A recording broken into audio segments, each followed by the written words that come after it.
Hello friends, good evening. जैसे कि हम लोग एलटी ग्रेड मैथमेटिक्स के लिए न्यू बैच स्टार्ट कर चुके हैं, उसका पहला लेक्चर स्टार्ट होने जा रहा है। ठीक है, तो जो हम लोग पहला टॉपिक सेलेक्ट कर रहे हैं वो है आपका रिलेशन एंड फंक्शन। ठीक है, ये चैप्टर काफ़ी इंपॉर्टेंट रोल प्ले करता है, चाहे आपका टीजीटी पीजीटी का एग्जाम हो, चाहे एलटी ग्रेड का हो, जीआईसी कोई भी कॉम्पिटिटिव एग्जाम हो, जिसमें रिलेशन फंक्शन एक ऐसा चैप्टर है, यदि आपका ये अच्छे से तैयार है तो आप और भी चैप्टर जो है इसके हेल्प से काफ़ी आपको जो है आसानी हो जाती है प्रॉब्लम को सॉल्व करने में। ठीक है, तो चलिए स्टार्ट करते हैं हम लोग relation and function. Relation and function. ठीक है, सबसे पहले हम लोग समझने की कोशिश करेंगे रिलेशन क्या होता है। ठीक है, यदि हम आम बोलचाल की भाषा में बात करें तो जैसे हम कहें कि भाई हम क्या है, टीचर हैं, आप स्टूडेंट हैं, तो हमारे और आपके बीच में क्या है, टीचर और स्टूडेंट का रिलेशन है। ठीक है, छात्र और अध्यापक का रिलेशन है। तो ये जो रिलेशन है ये हम लोग खुद बनाते हैं। ठीक है, अब यहाँ पे आप मौजूद हैं, है ना, एज ऑनलाइन आप जुड़े हैं हमसे, तो हमारा टीचर और स्टूडेंट का रिलेशन है। शायद कहीं किसी रेस्टोरेंट या होटल कहीं मिलते, शायद दोस्त होते, है ना। तो ये कहने का मतलब ये जो रिलेशन है हम लोग खुद डिफाइन करते हैं। इसी तरीके से सेम क्वेश्चन में भी क्या होता है, जो प्रॉब्लम होगा उसमें रिलेशन क्या होगा, डिफाइन रहेगा।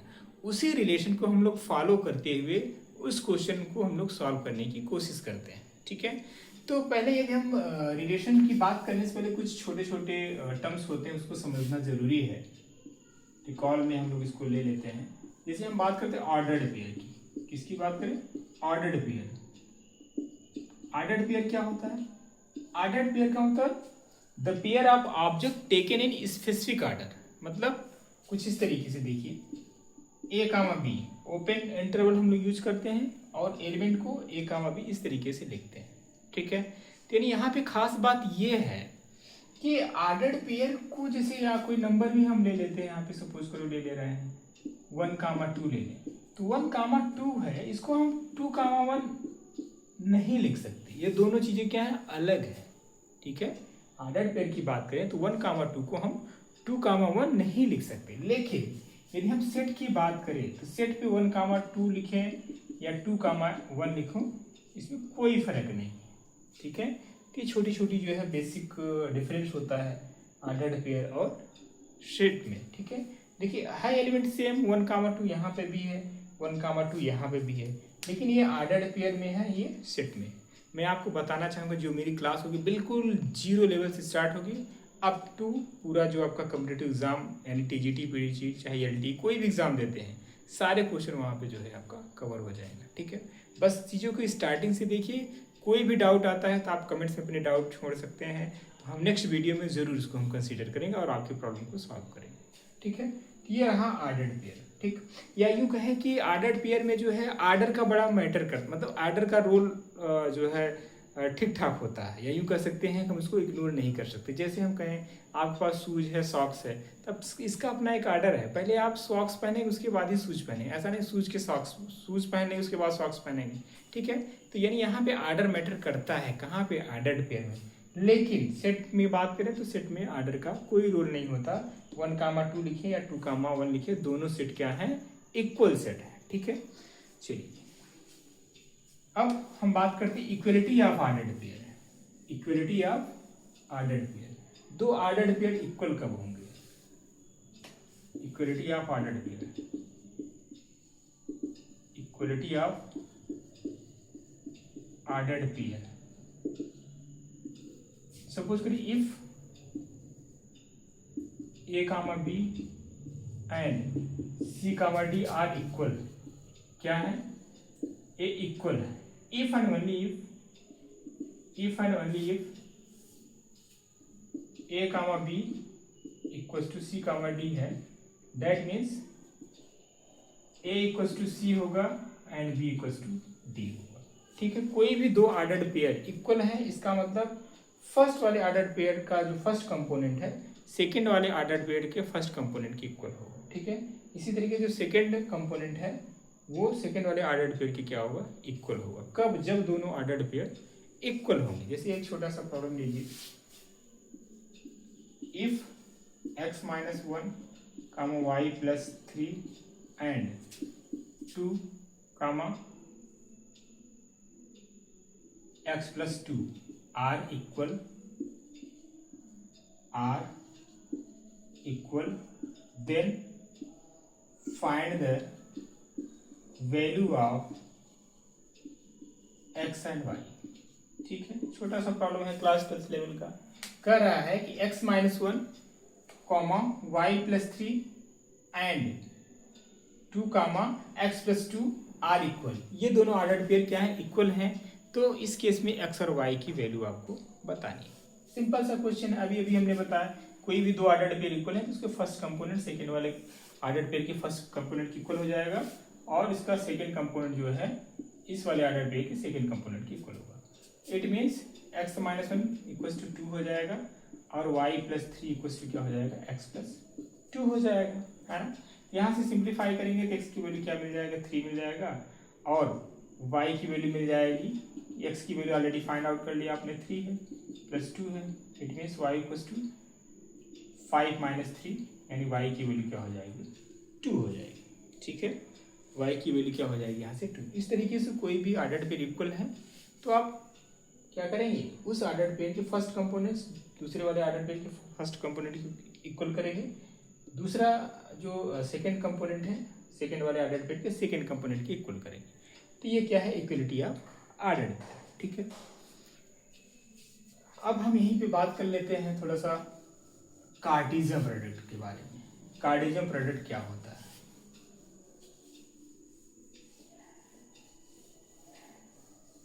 आराम आराम से चलिए, कोई जल्दी नहीं है, कॉन्सेप्ट को अपना क्लियर करते हुए चलिए। ठीक है, कहीं पे भी डाउट हो आप तुरंत कमेंट्स करिए, सर यहाँ पे डाउट है उसको क्लियर कर लीजिए, उसको बिल्कुल क्लियर किया जाएगा। Cartesian product, Cartesian product of two set. ठीक है, let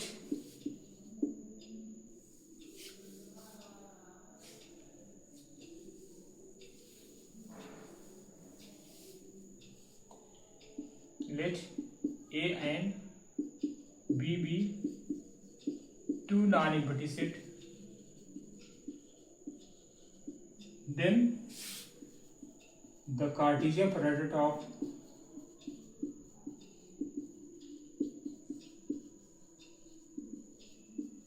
A and B is defined as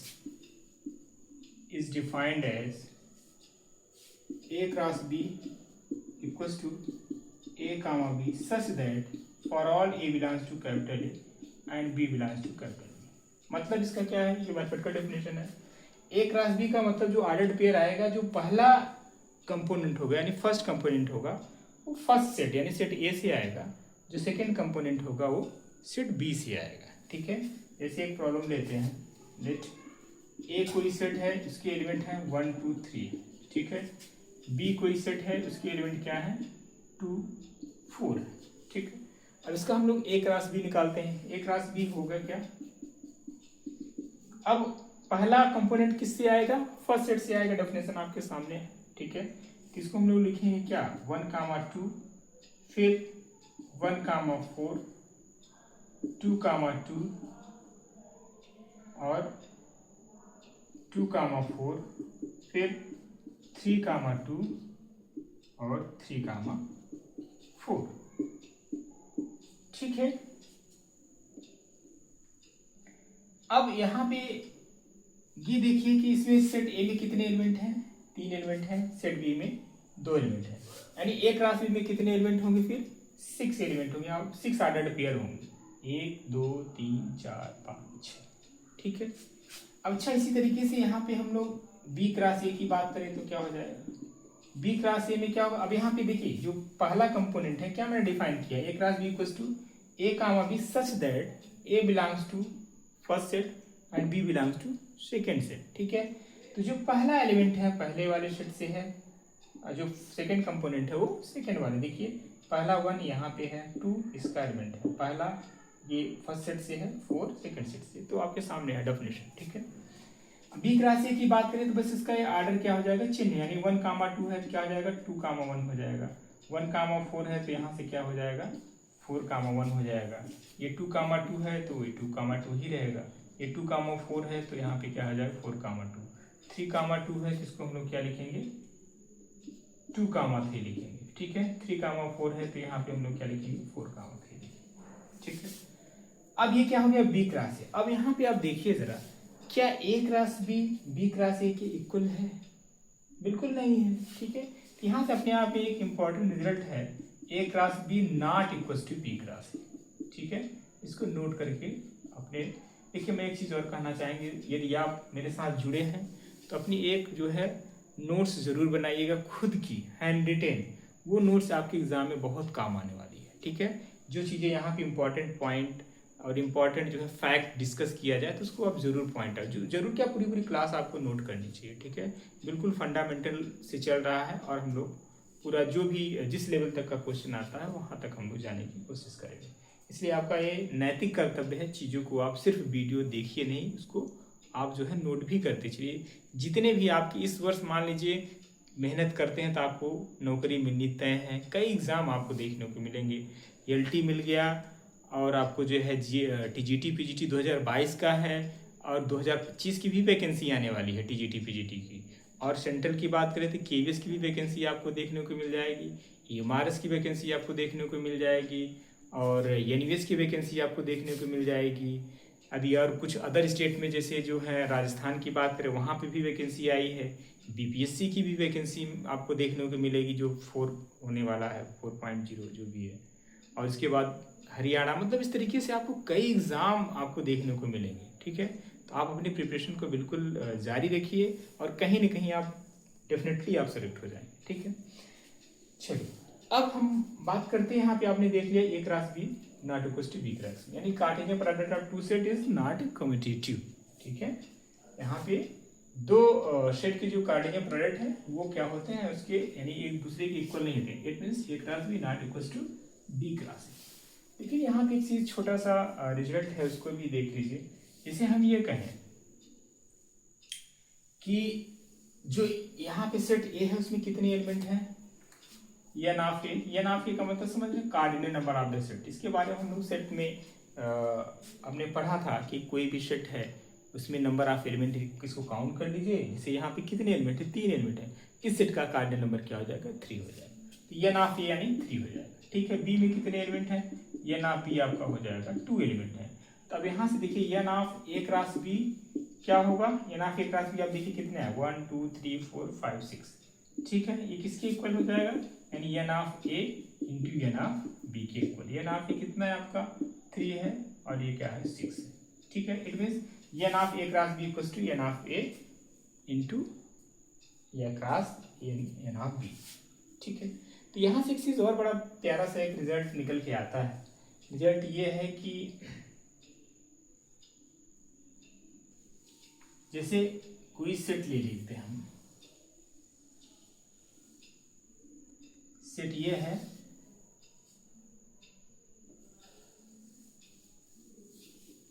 suppose set ए की एलिमेंट है आपके, लेट सेट ए के जो एलिमेंट हैं वो हैं आपके ए कामा बी कामा सी है।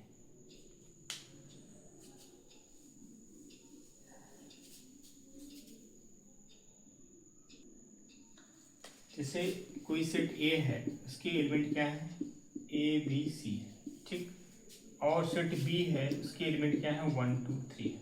यदि हम एन ऑफ ए की बात करें तो क्या होगा यहाँ पे 3 होगा। ठीक है, एन ऑफ बी की बात करें तो 3 होगा। तो यानी it means n of A equals to n of B तो है, लेकिन but this does not implies that A equals to B.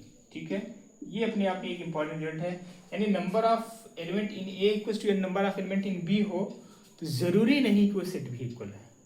इसका मतलब क्या हुआ, जो सेट ए सेट बी है यदि इसके कार्डिनल नंबर सेम हो तो जरूरी नहीं कि सेट भी क्या होंगे इक्वल होंगे। तो अपने आप में ये भी एक रिजल्ट है, इसको भी थोड़ा सा आप माइंड में रखिएगा। ठीक है, चलिए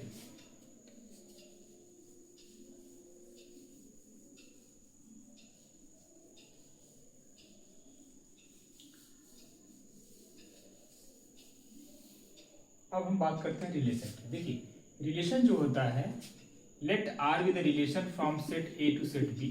आर क्या है? रिलेशन है from set A to set B. Actually होता क्या, जो रिलेशन होता है ना वो हमेशा सबसेट होता है किसका? Cartesian product of two set. ठीक है, यदि मान लो कोई रिलेशन आर डिफाइंड है from set A to set B, it means always R यानी relation is the subset of Cartesian product of that set. ठीक है, ये किसकी रिलेशन की डेफिनेशन हो गई। कैसे? जैसे हम सपोज करिए कि कोई सेट ए है, उसके एलिमेंट क्या है? 1 2 3 है। ठीक, सेट बी है, उसके एलिमेंट आपके क्या है? 2 और 4 है। यदि हम इसकी ए क्रॉस बी की बात करें तो आपने अभी देखा ए क्रॉस बी हमारा आएगा 1, 2 और 1, 4 2, 2, 2, 4 3, 2 3, 4। ठीक है, ए क्रॉस बी है।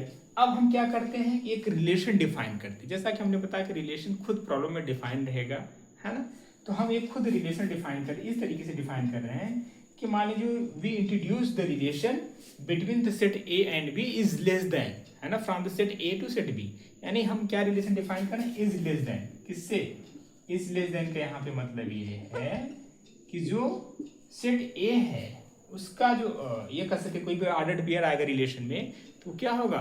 सेट बी से छोटा होगा, है ना। देखिए इसमें ऐसा कौन से ऑर्डर्ड पेयर हैं जो फर्स्ट कंपोनेंट यानी छोटा हो सेकंड कंपोनेंट से। ठीक है, एक तो ये आ जाएगा, ये भी आ जाएगा, ये नहीं आएगा क्योंकि इक्वल है, ये भी आपका आएगा, ये भी नहीं आएगा और ये भी आ जाएगा, है ना। एक रिलेशन हमने खुद से डिफाइन किया। तो उस आर में आने वाले जो ऑर्डर्ड पेयर होंगे वो कौन से होंगे? 1, 2 हो जाएगा, 1, 4 हो जाएगा और 2, 4 भी हो जाएगा और 3, 4। ये जो रिलेशन हमने डिफाइन किया, क्या कंडीशन है कि ये जो इज लेस देन बिटवीन या इज लेस देन या इस तरीके से बोलिए कि फर्स्ट कंपोनेंट जो है सेकेंड कंपोनेंट से क्या होगा? छोटा होगा, है ना। किसके बीच में? यानी सेट और ये सेट बी के जो एलिमेंट है। ठीक है, तो अब ये जब रिलेशन आ गया तो अब आप यहाँ से देख सकते हैं आर किसका सबसेट है? ये क्रॉस बी का ही तो है। आर जो हमेशा आता है वो किसका सबसेट आएगा? कहाँ से आएगा? दोनों सेट के कार्टेशियन प्रोडक्ट से आएगा। ठीक है, इट मीन्स इसीलिए डिफाइन किया कि जो रिलेशन होता है हमेशा, यदि से रिलेशन आर डिफाइंड है from set A to set B तो हमेशा क्या होगा? R is the subset of A cross B होगा। ठीक है, अब यहाँ पे देखना यह है कि रिलेशन के टाइप्स कुछ होते हैं जो कि आपके सिलेबस में ठीक ठाक वहाँ से क्वेश्चन भी देखने को मिल जाते हैं। यदि हम बात करें टाइप्स ऑफ रिलेशन की, इसकी बात करें टाइप्स ऑफ रिलेशन की,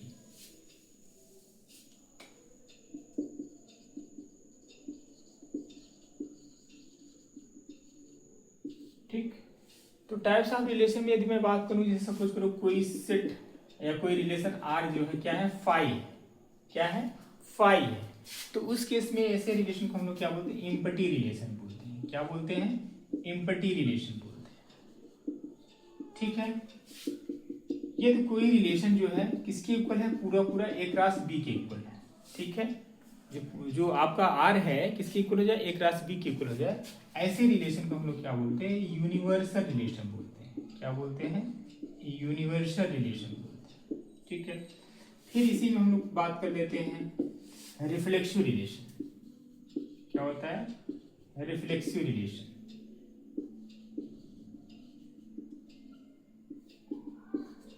इसका डेफिनेशन क्या होगा? Let R with relation defined on a set A if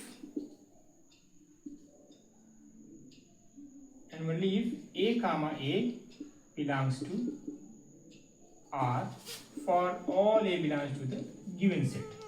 ठीक है, मतलब क्या है कि जो भी एलिमेंट है रिलेशन वो खुद का खुद से रिलेशन हो। ठीक है, every element is related to itself.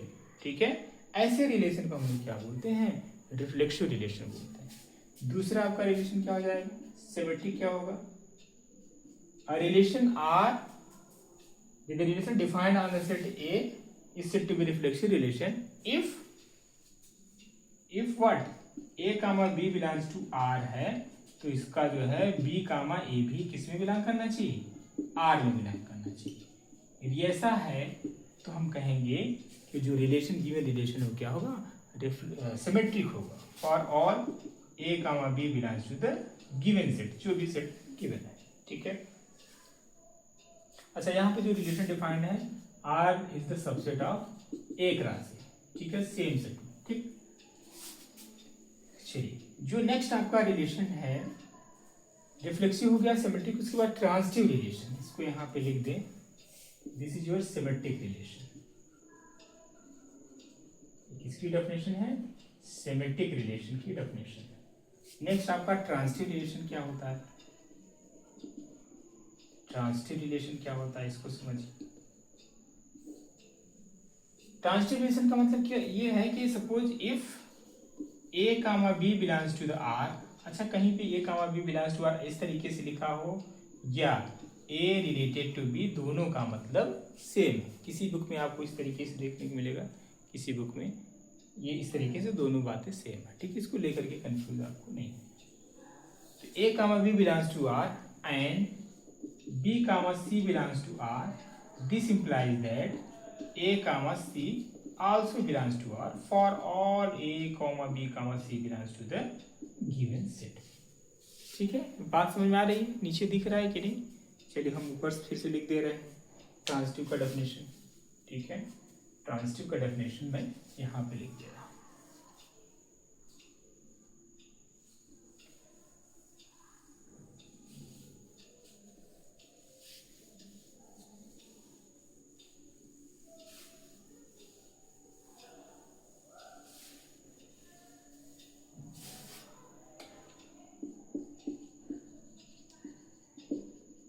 Transitive relation.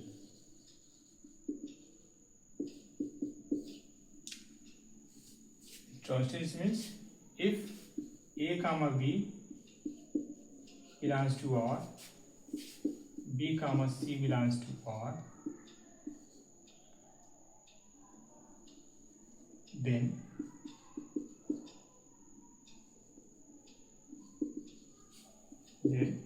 A comma C also belongs to the R for all A comma B comma C belongs to R. ठीक है, ट्रांजिटिव के लिए क्या दिखाना पड़ेगा कि A comma B R में belong कर रहा है, B comma C कर रहा है, A comma C को भी R में बिलोंग करना पड़ेगा, तभी जो रिलेशन आपका क्या होगा वो ट्रांजिटिव रिलेशन हो जाएगा। ठीक है, उसके बाद हम लोग बात करते हैं जो है इक्विवेलेंस रिलेशन की। ठीक है, किसकी बात करेंगे, इक्विवेलेंस रिलेशन की। अब देखिए ज़्यादातर क्वेश्चन जो है हमेशा इस चैप्टर से जो है जरूर देखने को मिलते हैं, खासकर रिलेशन से। कोई रिफ्लेक्सिव या इक्विवेलेंस रिलेशन कोई रिलेशन दे देगा, पूछ लेता है कि बताइए इक्विवेलेंस है कि नहीं है, या रिफ्लेक्सिव है कि नहीं है, सिमेट्रिक है कि नहीं है, ट्रांजिटिव है कि नहीं है। ठीक है, ये ढेर सारे क्वेश्चन आपको देखने को मिलते हैं। ठीक है, तो नेक्स्ट क्या है, equivalence relation.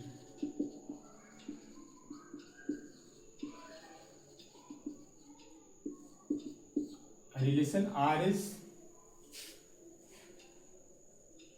if relation R is reflexive, first reflexive, second is symmetric,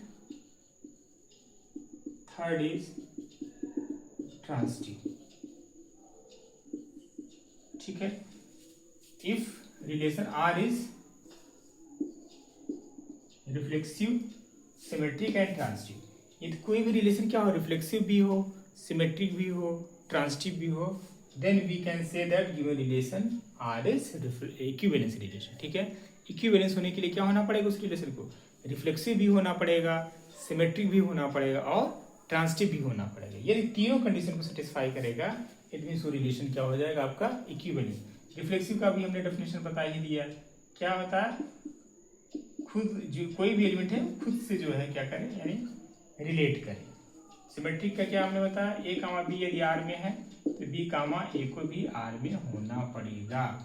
इसी तरीके से ट्रांजिटिव में क्या है, ए कामा बी आर में बिलोंग कर रहा है and B comma C R में बिलोंग कर रहा है, तो इसको ए कामा सी भी आर में बिलोंग करना चाहिए for all A comma B comma C belong to the given set. ठीक है, ये है आपका इक्विवेलेंस रिलेशन की डेफिनेशन। ठीक है, और जो क्वेश्चंस आते हैं, ये जो थ्योरी पार्ट है पहले हम लोग इसको देख लेते हैं, फिर हम लोग इस पे जो है बेस्ड प्रॉब्लम करेंगे। एक बड़ा अच्छा क्वेश्चन पूछता है, जैसे सपोज करो कि कोई सेट ए है, ठीक है, उसमें एलिमेंट कितने हैं, 1 2 3 है। बी सेट है आपका, चलो 2, 4 ले लेते हैं। देन द नंबर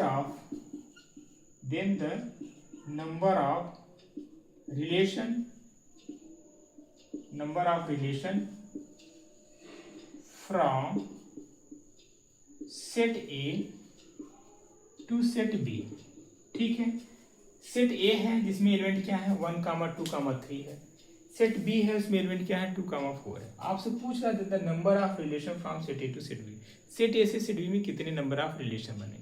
ये भी क्वेश्चन आपके एग्जाम में पूछा गया है। इसका फार्मूला होता है नंबर ऑफ रिलेशन का, कि सोल्यूशन की बात करें तो नंबर ऑफ रिलेशन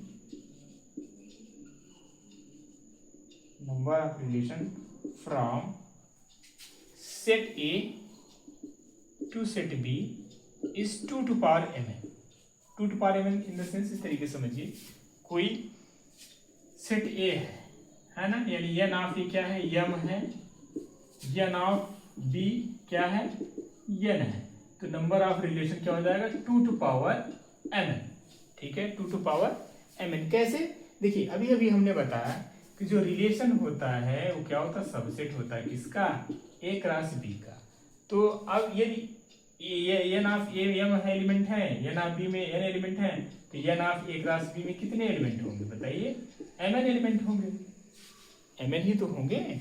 अब आपको पता है number of subset set theorem भी आपने पढ़ा है कि नंबर ऑफ सबसेट का क्या डेफिनेशन होता है, नंबर ऑफ सबसेट का डेफिनेशन होता है 2 to power n।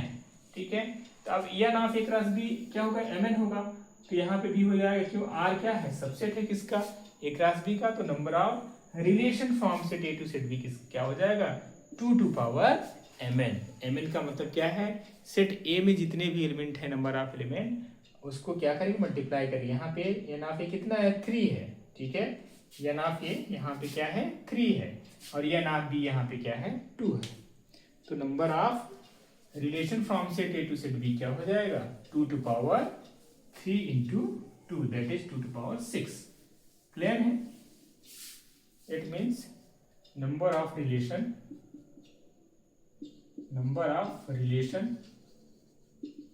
From set A to set B equals to 2 to power 3 into 2, that is 2 to power 6। ठीक है, अब इंपॉर्टेंट क्वेश्चन, इसको याद रखिएगा, ये क्वेश्चन आपके एग्जाम में पूछा जा चुका है। ठीक है, देखिए हम लोग इस तरीके से पढ़ाई करेंगे कि पहला कोशिश, पहली हमारी कोशिश ये होगी प्री निकले, है ना, प्री निकलेगा तभी तो आप मेंस दे पाएंगे। तो हम लोग बहुत ज़्यादा क्वेश्चन को जो है लॉन्ग मेथड या जो उसका प्रॉपर मेथड है, हालांकि करेंगे, जहाँ पे ज़रूरी है वहाँ पे करेंगे, लेकिन हम चीज़ों को, क्वेश्चन को शॉर्ट ट्रिक से भी सॉल्व करने की कोशिश करेंगे। ठीक है, और ढेर सारी नई प्रॉब्लम सॉल्विंग टेक्निक हम लोग सीखेंगे, क्योंकि हमें अब भाई प्री निकालना, और रियलिटी का प्री निकालना बहुत आसान हम नहीं कर सकते। ठीक है, क्योंकि इसका जो पिछला एक्सपीरियंस रहा है, सीट खाली चली गई थी, तो आपको बहुत थोड़ा सा इसमें दिमाग लगा के पढ़ाई करनी पड़ेगी। सिर्फ पढ़ाई से सिलेक्शन नहीं होने वाला है, दिमाग ये लगाना है कि हमें किस तरीके से पढ़ाई करें कि हमारा सिलेक्शन हो जाए। और मैंने आपको बताया था प्री में कितने क्वेश्चन आएंगे, 150 क्वेश्चन आएंगे, 2 घंटा का समय है। मतलब ये समझिए कि 120 मिनट हुआ तो कितना कम टाइम, 1 मिनट भी नहीं एक क्वेश्चन को मिल रहा है। ठीक है, और आपको पता है कि टीजीटी पीजीटी में 125 क्वेश्चन 2 घंटे में आते हैं, हालत ख़राब हो जाती है। तो हालांकि 30 क्वेश्चन आपका जीएस पार्ट भी है, जीएस और दोनों को मिला के 40% आपका आना ज़रूरी है। क्वालिफाइंग जो है कर रखा गया है 40%, 40% से कम है तो चाहे सीट कितनी भी हो, मतलब वो खाली चली जाएगा, कोई दिक्कत नहीं, आयोग को नहीं लेगा। यही हाल मेंस में है। तो पहले हम लोग कोशिश किसकी करेंगे, प्री की। प्री निकालने के बाद जो है हम लोग मेंस की बात करेंगे। ठीक है, तो नेक्स्ट हम बात कर लेते हैं नंबर ऑफ, नेक्स्ट फॉर्मूला कर सकते हैं number of reflection relation. Number of, ये भी कई बार एग्जाम में पूछा गया है, नंबर ऑफ रिफ्लेक्शन रिलेशन।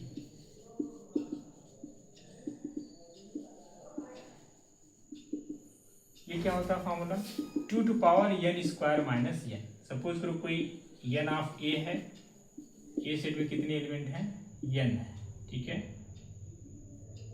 इसको this n is different from this, ठीक है। ये ऑर्डर ऑफ की बात करता है, सेट में कितने एलिमेंट है, नंबर ऑफ एलिमेंट की बात, इसमें कंफ्यूज ना हो तो ओ लिख देते हैं, ठीक। तो ये फार्मूला क्या होता है, नंबर ऑफ रिफ्लेक्सिव रिलेशन बताता है, ठीक है। नंबर ऑफ सिमेट्री का क्या फार्मूला होता है, नंबर ऑफ सिमेट्रिक रिलेशन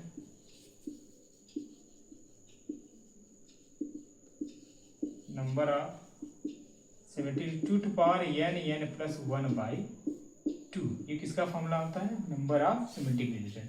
कोई सेट ए है, सपोज करो क्वेश्चन ले लेते इसी पे, कोई सेट ए है जिसमें एलिमेंट क्या है आपके